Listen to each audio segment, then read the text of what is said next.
Bonjour à tous les membres de la presse et à tous les auditeurs de la presse. Je m'appelle Bruno Lemarquis, je suis représentant spécial adjoint du secrétaire général des Nations Unies, coordonnateur résident du système des Nations Unies pour le développement et coordonnateur humanitaire en RDC basé à Kinshasa. D'abord, je voudrais dire, avant de répondre à la question, dire que comme Nations Unies, nous saluons l'accord qui a été signé hier à Washington. Chaque pas pour la paix est un pas vraiment important. Que ça donc va porter des fruits et que ça contribuera également au rétablissement dans l'Est de la République démocratique du Congo, y compris. Je suis ici avec son Excellence le gouverneur. Nous nous étions rencontrés il y a à peu près 2 mois à Kinshasa et on avait discuté de cette mission.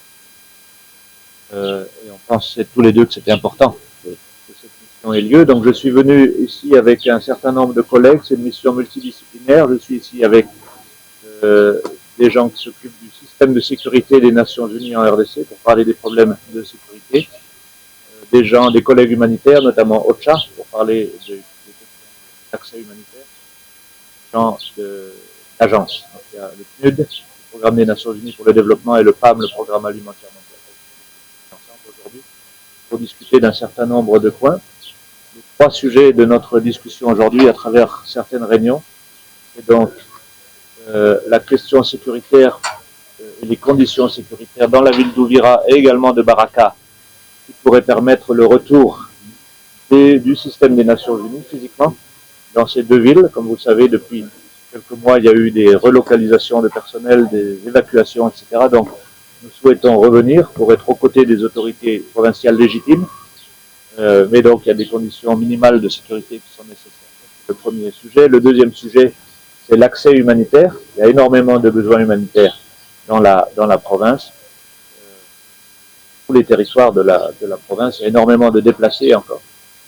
Et donc, il y a un certain nombre de questions relatives à l'accès humanitaire, soit l'accès physique sur des routes, sur des axes. Il y a des blocages, il y a des problèmes, etc. Il y a beaucoup de forces en présence. C'est important que les soit résolu et qu'il y ait une très forte coordination entre les autorités de la province et les acteurs humanitaires. Et puis, il y a des problèmes administratifs, opérationnels. Et le troisième sujet dont on veut discuter aujourd'hui, c'est quel est l'appui que les agences de développement du système des Nations Unies, notamment celles qui travaillent avec les institutions. Il y a un certain nombre de demandes qui ont été exprimées par les autorités qui sont maintenant relocalisées à Ouvira. Comment est-ce que certains des programmes qui étaient en marche, qui étaient en fonctionnement à Bukavu, en appui aux institutions avant mi-février 2025, comment est-ce que ces programmes et ces experts puissent venir à Ouvira. Donc, c'est 3 sujets. Mais vraiment, le message principal, c'est comme système des Nations Unies, comme partenaire humanitaire et de développement, nous voulons être aux côtés des autorités de la province. On ne demande pas à moi à donner cette réponse. Il y a beaucoup d'acteurs impliqués. Comme Nations Unies, notre position, c'est que nous soutenons tous les efforts de paix, qu'ils soient nationaux, régionaux, internationaux. Nous soutenons ce qui a été signé hier à Washington. Forcément, c'est un élément d'une chaîne. Voilà. Pas de miracle.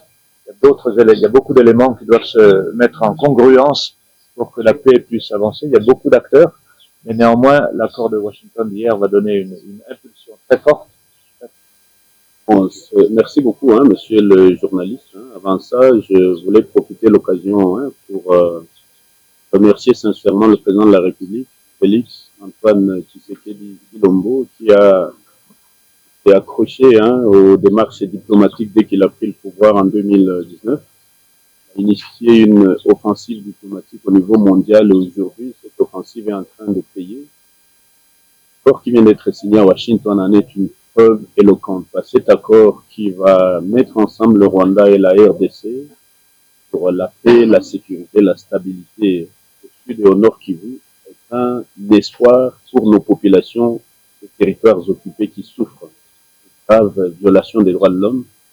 Il y a milliers de cas de viols, d'enlèvements, des cas de torture, pillage systématique des biens dans les territoires occupés.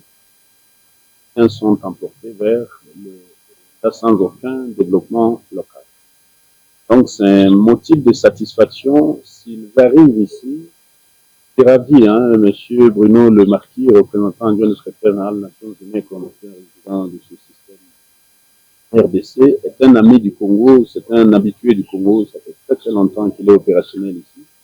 Notre voix porte. Il faut dire que la MONUSCO a joué un rôle déterminant pour atteindre le niveau auquel nous sommes aujourd'hui en termes de négociations, et même s'ils le font dans le silence et l'anonymat. Vous savez aussi qu'avec lui et des acteurs humanitaires, de nos compatriotes militaires notamment qui étaient bloqués dans les zones M23 ont pu regagner leur famille à Kinshasa. Les fonds aériens qui ont été faits, il y a de la nourriture qui nous est parvenue dans les camps de réfugiés. Nous lui avons encore demandé de l'aide, demandé à la communauté internationale. L'Assemblée provinciale opère ici, n'a pas de véhicule, n'a pas de moyens, n'a pas de bureau, n'a rien. La province, pareil, on travaille dans des conditions très très difficiles. 90% des taxes sont prises par le M23 et le Rwanda. Donc, s'il pouvait aussi faire un geste, comme il l'a dit, c'est des choses qu'on a déjà examinées, des hypothèses qui sont sur la table avec possibilité de nous aider. Maintenant, le message que vous voulez passer ici, ça montre que la sécurité revient, la paix, la stabilité revient ici. Sinon, ils ne pouvaient pas venir ici. C'est un message d'encouragement aussi. Ils sont venus nous encourager, dire, nous sommes conscients des efforts et de la résilience de la population. Votre présence ici nous rassure, nous renforce, nous réconforte. C'est vraiment au nom de toute la population, au nom du chef de l'État qui m'a dépêché de venir ici pour que je sois là avant et pendant que vous êtes là. Je suis très content, je remercie tout le système des Nations Unies, la communauté humanitaire, et nous comptons beaucoup sur le rôle que la MONUSCO va encore jouer au sud Kivu, à l'est du Congo, pour renforcer la protection de la population civile, promouvoir les droits de l'homme et assurer l'intégrité territoriale de la RDC. Maintenant, le message que je voulais passer ici, c'est de dire que les humanitaires travaillent partout pour la population, aussi bien dans les zones occupées que dans les zones sous contrôle de l'État. Donc, il peut arriver des moments, des situations où les humanitaires qui opèrent là-bas à Bukavu, une zone occupée, puissent venir faire le même travail ici à Fizi, Mwenga, Shabunda, Uvira. Nous devons les accueillir comme tels. Nous devons vraiment desserrer les taux pour assurer que les corridors humanitaires puissent être opérationnels, c'est-à-dire les gens quitter ces zones pour venir ici, qui sont des humanitaires, ils ne sont pas impliqués en politique. Et voilà pourquoi dès mercredi, nous allons lancer officiellement ce cadre permanent de coopération entre les acteurs humanitaires, les acteurs du développement, le gouvernement provincial. Nous allons lancer aussi, nous venons de lancer des missions de terrain pour que les tracasseries cessent, pour que les Wazalendo, les M23 et les autres cessent de tracasser les gens, pour que la population vive en toute quiétude, pour qu'on puisse arrêter les barrières. Aujourd'hui, il y a une mission qui est partie. Mon vice-gouverneur a conduit une forte délégation du Conseil de sécurité à Fizi. Ils vont y rester à peu près une semaine. Nous-mêmes, on va se rendre encore une fois à Mwenga, Kamituga, mais aussi à Shabunda, dans les environs ici. Il y a l'un ou l'autre acteur humanitaire qui est détenu. J'ai déjà donné des instructions qu'on puisse le libérer avec effet immédiat. Il y en a certains qui étaient détenus pour recherche d'informations. Donc, ces humanitaires sont là pour nous accompagner, pour nous aider.